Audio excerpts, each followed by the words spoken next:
केस number 001, लेखिका सायली केदार, प्रकरण 3.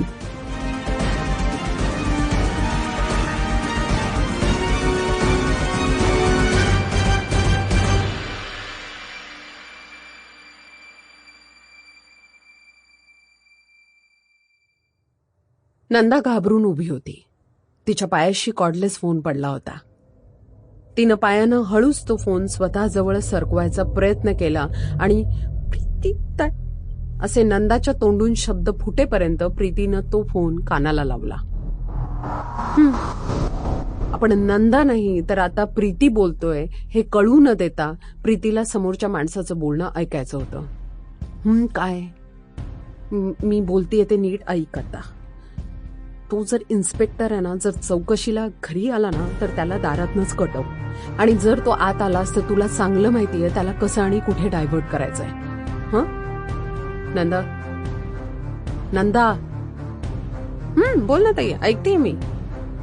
प्रीती हो, सगळे इन्स्ट्रक्शन दे आणि मग हेही सांग नंदाचा आणि तुझा काय प्लॅन फसणार आहे आम्ही इथे असल्यामुळे. श्रुती जराशी दचकली होती प्रीतीचा आवाज ऐकून, पण तिला आपण अडकलोय हे प्रीतीला अजिबात कळू द्यायचं नव्हतं. तिनं शक्य तितक्या नॉर्मल आवाज काढला. घसा खाकरत श्रुती पुढे बोलायला लागली. तुम्ही असल्यामुळे नाही, तो इन्स्पेक्टर घरी आला तर वाट लागेल. एनिवे तू नंदाला दे फोन, मी बोलते तिच्याशी. हो, आणि काही लागलं तर हक्काने सांग. व्यवस्थित राहा मी येईपर्यंत. खा प्या, टेन्शन फ्री राहा. Fine. I hope you are not planning to throw us out. If at all you are, तर पप्पा तुला सोडणार नाहीत, लक्षात ठेव. नंदाच्या हातात फोन कोंबून प्रीती बाहेर निघून गेली होती. हॅलो ताई, सॉरी, त्या कशा कुठून आल्या मला काही कळलंच नाही. असू दे